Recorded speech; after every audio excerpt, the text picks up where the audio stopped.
السلام علیکم دوستو. بالآخر وہ خبر آ گئی جس کا پوری دنیا کو انتظار تھا، بڑی بے چینی کے ساتھ، اور سب بڑے تشویش میں بھی مبتلا تھے، خاص طور پہ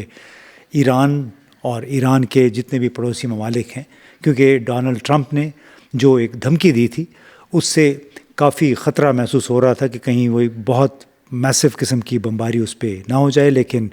بہرحال وہ آپ نے اب تک سن لیا ہوگا کہ فی الحال 2 ہفتے کے لیے جنگ بندی پہ آمادہ ہو گئے ہیں، اور ڈونلڈ ٹرمپ نے بمباری کی مہم 2 ہفتے کے لیے مؤخر کر دی ہے. اب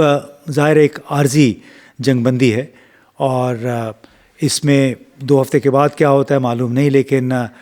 اس کی کلیدی شرط یہ تھی جو کہ ڈونلڈ ٹرمپ بار بار کہہ رہے تھے، اگرچہ انہوں نے موقف اپنا کئی مرتبہ تبدیل کیا، لیکن آخری موقف اس کا یہ تھا کہ آبنائے ہرمز کو اگر کھول دیا جائے جہاز رانی کے لیے تو پھر وہ اپنے حملے مؤخر کر سکتے ہیں. اور پھر ایران نے بہرحال یہ اس پہ آمادگی ظاہر کی. اب اس میں تمام ایشو میں بڑی اچھی بات ہے جو کہ سامنے آ رہی ہے، اب چونکہ امریکہ میں BBC اور TRT، الجزیرہ،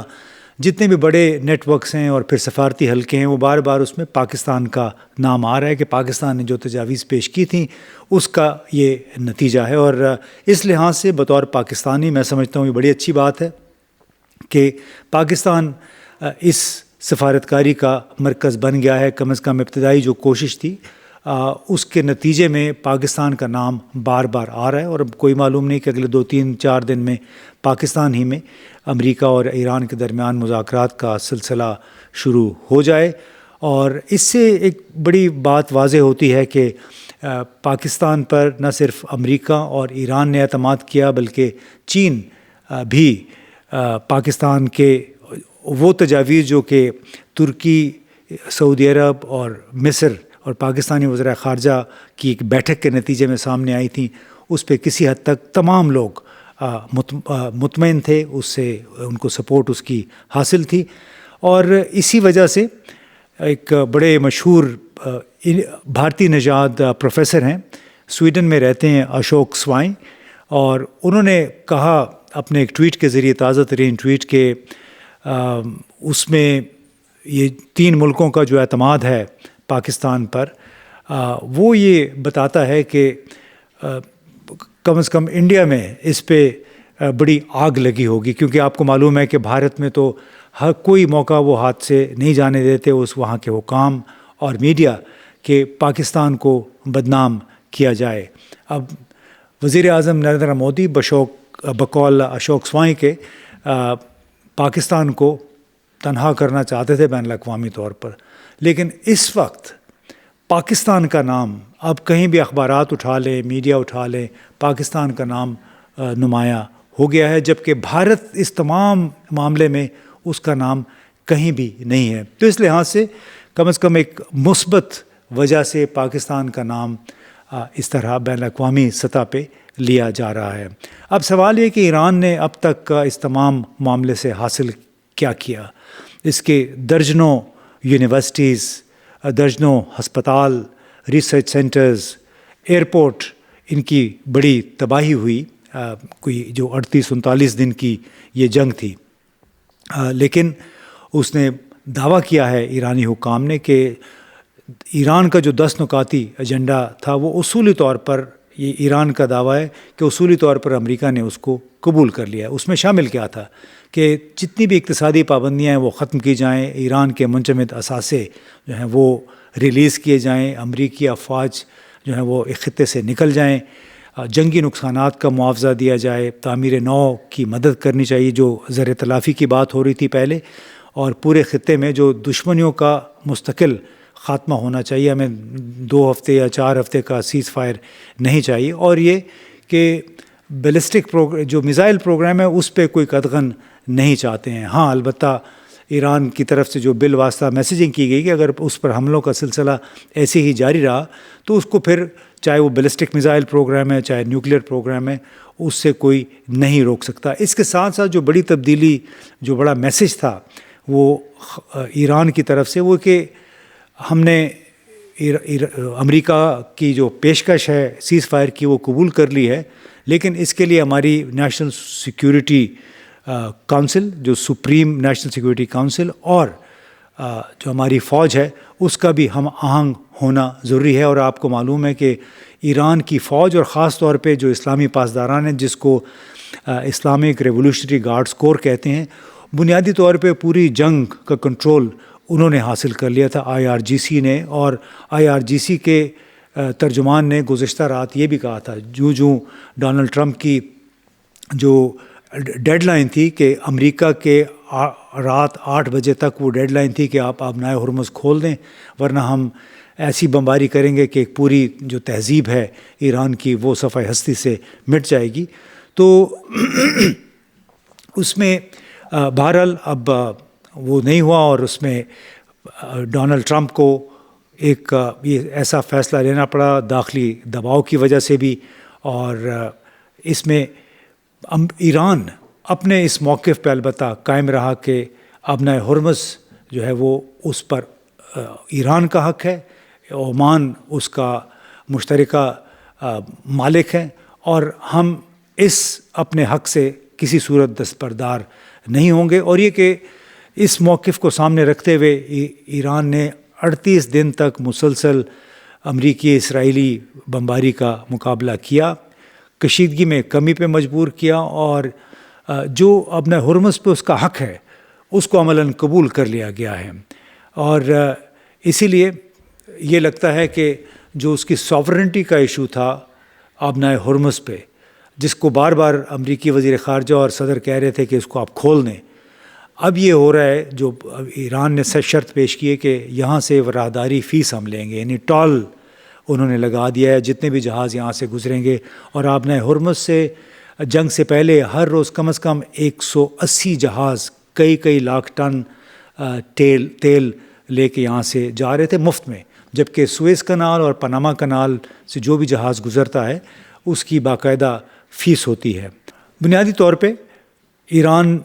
کا یہ کہنا ہے کہ ہم نے ہتھیار نہیں ڈالے، ہم نے امریکی ایک ریکویسٹ ہے وہ قبول کی ہے، اور دیکھیں گے کہ آئندہ جو مذاکرات شروع ہوں گے اس میں سے نکلتا کیا ہے. کیونکہ بنیادی طور پہ پورے علاقے کی جو معیشت ہے وہ زبردست کساد بازاری کا شکار ہو گئی تھی. قطر، سعودی عرب، یہاں پہ خاص طور پہ قطر کو بہت زیادہ نقصان ہوا ہے. اس کی جو گیس پروڈکشن فیسلٹیز ہیں، اور اس میں ایسی بھی گیس ہے، صرف LNG نہیں ہے بلکہ ہیلیم جیسی گیس ہے جو کہ دنیا بھر میں جو MRI مشینیں ہیں اس کو ٹھنڈا رکھنے کے لیے استعمال ہوتی ہیں. وہ گیس بھی قطر سے آ رہی تھی، اس کی پیداوار اس وقت رک چکی ہے کیونکہ جو ایران نے حملے کیے تھے قطر کی گیس تنصیبات پہ، اس سے وہ اس کو نقصان پہنچا تھا. اب اس میں تمام قصے میں ڈونلڈ ٹرمپ ایک ایسے صدر کے طور پہ سامنے آئے جس نے اپنا امیج جو تھا اچھا خاصا خراب کیا. ایک کینیڈین پروفیسر ہیں، تاریخ کی پروفیسر ہیں، کئی کتابوں کی مصنف ہیں، مارسی شور. انہوں نے یہ لکھا کہ امریکی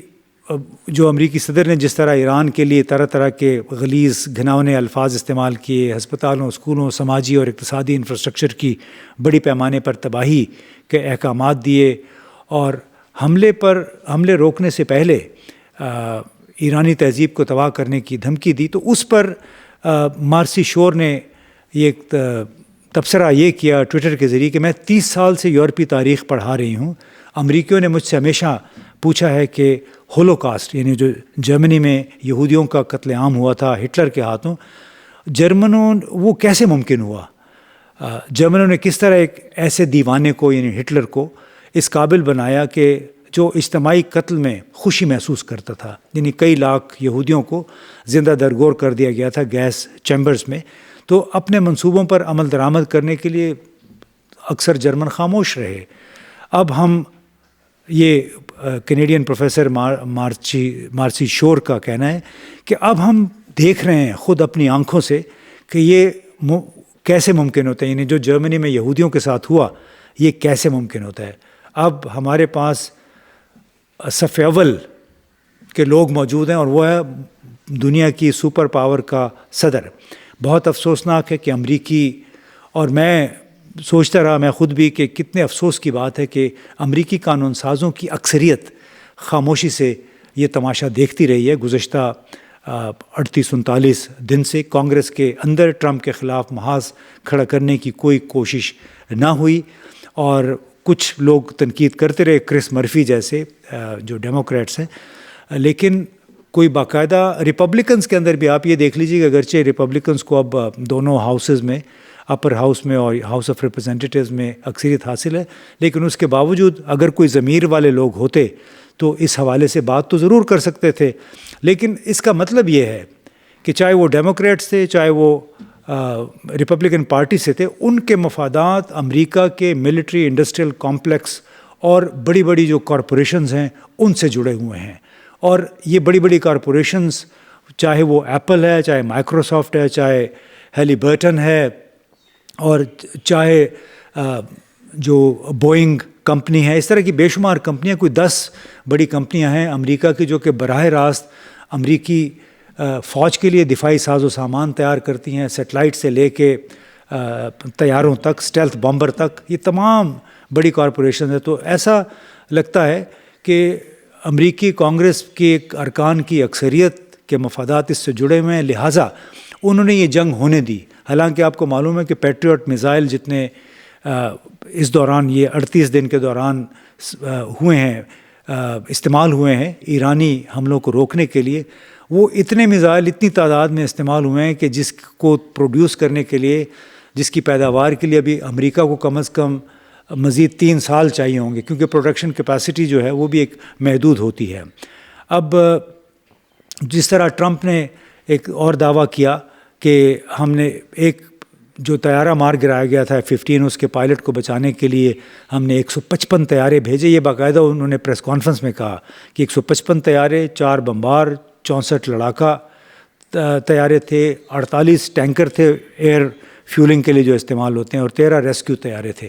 اور صرف مشن ایک جو تھا وہ ایک پائلٹ کو بچانا تھا. اب ایرانی ترجمان نے تو اس دعوے کی تردید کی اور کہا کہ یہ ریسکیو مشن نہیں تھا بلکہ اس کے ارادے کچھ اور تھے. شاید وہ یورینیم جو بوشہر اور نٹانس کا جو پلانٹس ہیں،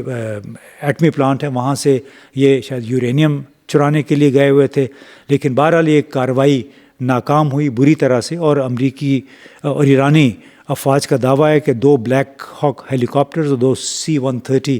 طیارے تباہ کیے گئے. اور یہ وہ انفارمیشن تھی جو کہ امریکہ سے شروع تو آئی تھی. ایک CIA کے اور امریکی فوج کے ایک ریٹائرڈ کرنل ہیں، انہوں نے ایک انٹرویو میں یہ کہا کہ ان کے خیال میں کم از کم 2 بلیک ہاک ہیلی کاپٹرز اور 2 C-130 طیارے تباہ ہوئے ہیں ایران کے جواب میں. بڑی ایک تضادات سے بھری ہوئی گھٹیا شخصیت کے طور پہ ڈونلڈ ٹرمپ اس تمام معاملے میں سامنے آئے ہیں. کچھ لوگوں نے یہ بھی سوال اٹھایا کہ عجیب بات ہے کہ 38 دن کی جنگ کے دوران امریکہ نے اس جنگ میں کوئی 50-60 ارب ڈالر جھونک دیے. اس کے لیے ان کے پاس پیسے تھے، اور یہ تعین کرنے کے لیے کہ ایران کے پاس افزودہ یورینیم موجود ہے. لیکن بڑے مزے کی بات ہے کہ جو ایپسٹین فائلز کے حوالے سے FBI اپنی تحقیقات نہیں کر سکی. FBI جو جیفری ایپسٹین تھا اور اس کے ساتھ بہت سارے ایسے لوگ جن پہ الزامات تھے کہ وہ چھوٹی بچیوں کے ساتھ سیکس کرتے تھے، ان کی ٹریفکنگ میں ملوث تھے، وہ جیفری ایپسٹین ڈونلڈ ٹرمپ کا بھی دوست تھا، وہ اور ان جو فائلیں ڈونلڈ ٹرمپ سے متعلق ہیں وہ ریلیز بھی نہیں کی گئیں. تو لوگ اب یہ سوال اٹھا رہے ہیں کہ FBI اور CIA دوسرے ملکوں کے بارے میں تو بڑا فٹافٹ ایکشن لیتے ہیں، لیکن اپنا صدر کا جہاں پہ نام آ گیا، اپنے بڑے بڑے جس میں کانگریس مین تھے، اس میں سابق صدر بل کلنٹن بھی میرا خیال 1-2 دفعہ جیفری ایپسٹین سے ملے تھے، بل گیٹس بھی وہاں پہ اس کے جزیرے پہ گئے تھے. تو اب یہ سوال اٹھایا جا رہا ہے کہ جس ملک میں ایپسٹین فائلز میں موجود لوگوں کی تفتیش نہیں ہو سکتی، چارلی کرک جو کہ ایک دائیں بازو کا ایکٹیوسٹ تھا اور اس نے بڑا قدامت پسند تھا، اور اس نے نوجوانوں کو البتہ متحرک کرنے کی کوشش کی. اس نے جب ڈونلڈ ٹرمپ کے احکامات کے تحت غیر ملکیوں کو امریکہ سے باہر بھیجنے کی یہ مہم شروع ہوئی تھی، اس کو پھر ستمبر 25 میں قتل کر دیا گیا، اور اس کی شاید ایک وجہ یہ بھی تھی کہ اس نے یہ کہہ دیا تھا کہ ایپسٹین فائلز کا براہ راست تعلق اسرائیل کے ساتھ ہے، اور اسرائیل نے جیفری ایپسٹین کو اپنی جاسوسی کے لیے استعمال کیا، اور پوری امریکی اسٹیبلشمنٹ جو ہے اور بڑے بڑے سیاستدان امریکی، یہ چارلی کرک کا کہنا تھا کہ وہ دراصل اسرائیل کی خدمت میں مصروف تھے۔ اب ایک اور بڑا فیکٹر اس میں اسرائیل ہے کہ اسرائیل کا کیا رد عمل ہوگا تمام اگلے 2 ہفتے کے دوران۔ تو اس نے تو اعلان کر دیا ہے باقاعدہ کہ وہ جنگ بندی کی پابندی نہیں کرے گا، اور وزیر اعظم کے دفتر سے، نیتن یاہو کے دفتر سے جو جاری بیان ہے اس میں کہا گیا ہے بڑی دیدہ دلیری کے ساتھ کہ لبنان پر ہم حملے جاری رکھیں گے، جبکہ ایران اور پاکستان جو معاہدہ ہوا ہے اس کے مطابق تو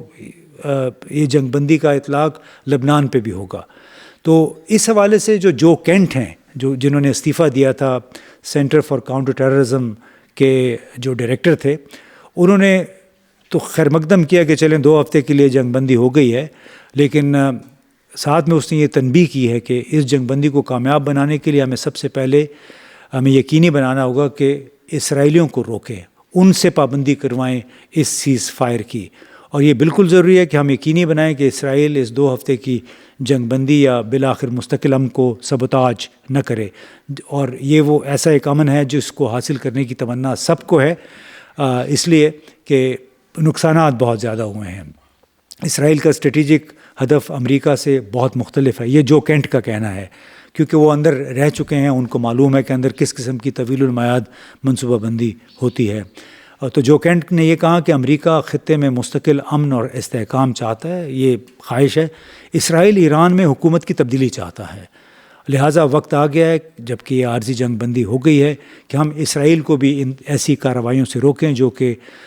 فائر بندی کے لیے نقصان دہ ثابت ہوں۔ آخر میں یہ ایک سوال اٹھاتا ہوں کہ ہٹلر جرمنی کا جو ڈکٹیٹر تھا، مسولینی جو اٹلی کا ڈکٹیٹر تھا، اور ڈونلڈ ٹرمپ، اس میں آخر فرق کیا ہے؟ یعنی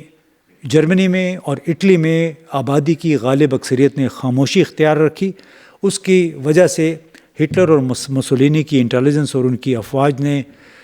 معصوم لوگوں کو، یہودیوں کو قتل کیا، جرمن بھی اس میں شامل تھے، کمیونسٹ کے بھی یہ خلاف تھے، بچوں کو اپنے والدین کے خلاف جاسوسی کے لیے استعمال کیا، لاکھوں لوگ انہوں نے مار دیے۔ غالب اکثریت اٹلی میں اور جرمنی میں خاموش رہی،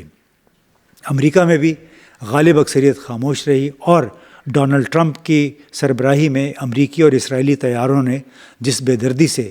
ایران کا انفراسٹرکچر تباہ کیا اور جس بے رحمی کے ساتھ لبنان سے لوگوں کو گھروں سے نکال کے، اور اسرائیل اب قبضہ کر رہا ہے جنوبی لبنان کے کئی گاؤں پہ پہلے ہی قبضہ کر چکا ہے، تو سوال یہ پیدا ہوتا ہے کہ کیا ہٹلر، مسولینی اور ڈونلڈ ٹرمپ میں کوئی فرق ہے؟ بہت بہت شکریہ۔